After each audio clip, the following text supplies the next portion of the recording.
नमस्ते, मेरा नाम देव अहरबार है। मैं कक्षा 7 का छात्र हूँ। मेरे स्कूल का नाम शासकीय माध्यमिक शाला हरकनपुरा है, जो मध्य प्रदेश के टीकमगढ़ जिले के पलिया विकास खंड में हरकनपुरा पंचायत क्षेत्र में आता है।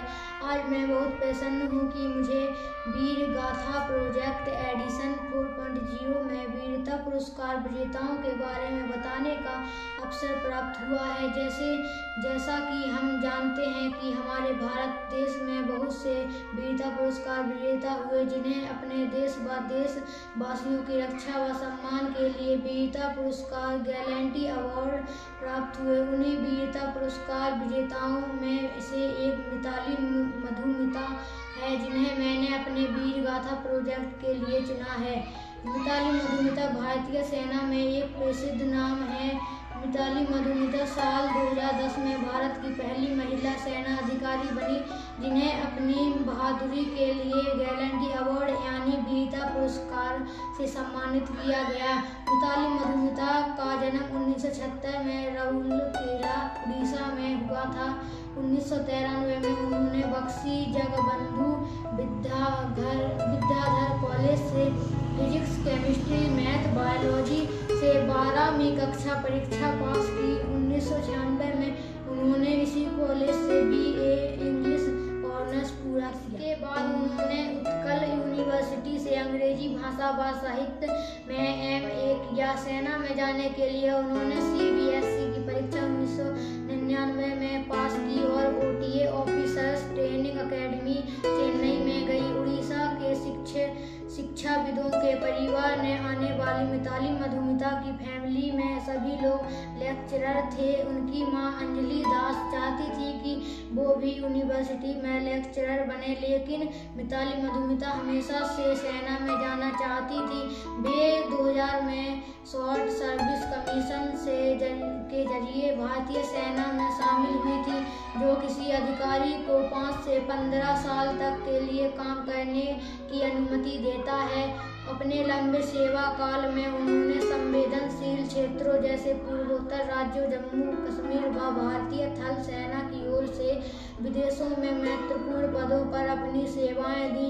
सन 2000 में OTA ट्रेनिंग करने के बाद वे आर्मी एजुकेशन कोर्स में लेफ्टिनेंट के पद पर चुनी गईं। सन 2009 में वे संयुक्त राष्ट्र संघ UNO की तरफ से काबुल, अफगानिस्तान भेजी गईं, जहां पर उन्होंने अफगान नेशनल आर्मी के ऑफिसर्स को अंग्रेजी सिखाने के लिए भेजा गया था। 26 फरवरी 2010 को अफगानिस्तान के काबुल में आतंकवादियों द्वारा भारतीय दूतावास में किए गए हमले के दौरान दिखाए गए साहस व वीरता के लिए मधुमिता को सेना मेडल देकर सम्मानित किया गया था। यह फरवरी 2010 की 26वीं तारीख थी। सुबह काबुल में एक बहुत भयानक धमाका और तेज गोलाबारी शुरू हुई।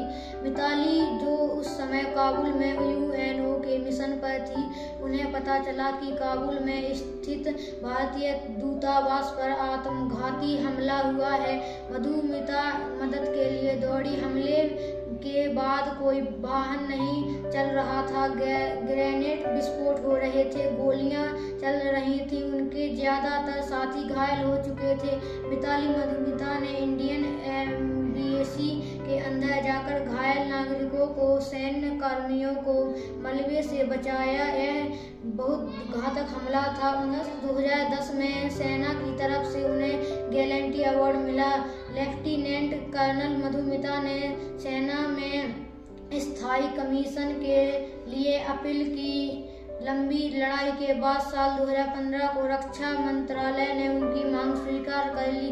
उन्होंने 27 अक्टूबर 2021 को सैनिक स्कूल अंबिकापुर, छत्तीसगढ़ की नई प्राचार्य का पद संभाला। जुलाई 2022 को सोनी टीवी से मिताली मधुमिता को KBC कौन बनेगा करोड़पति ने इंडिपेंडेंस डे स्पेशल एपिसोड के लिए आमंत्रित। लेफ्टिनेंट कर्नल मिताली मधुमिता से मुझे प्रेरणा मिलती है।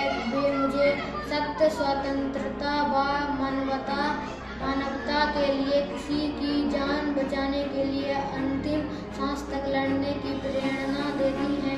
उनका काम देश प्रति उनके प्रेम व देशभक्ति को दर्शाता है। वे मुझे अपने देश के लिए कुछ ऐसा करने की प्रेरणा देती हैं जिससे मेरे देश व देशवासियों को मुझ पर गर्व हो। हीरो वो नहीं जो हम फिल्मों में देखते हैं, सच्चे हीरो वे हैं जो अपने देश व देशवासियों की रक्षा व सम्मान के लिए अपने घर परिवार से दूर अपनी जान की परवाह किए बिना किसी दूर देश में या देश की सीमा पर रक्षा के लिए खड़े हैं, ताकि हम अपनी स्वतंत्रता का आनंद तो ले सकें। लेफ्टिनेंट कर्नल मिताली मधुमिता उन्हीं में से एक हैं। उनका जीवन, उनकी गाथा, उनकी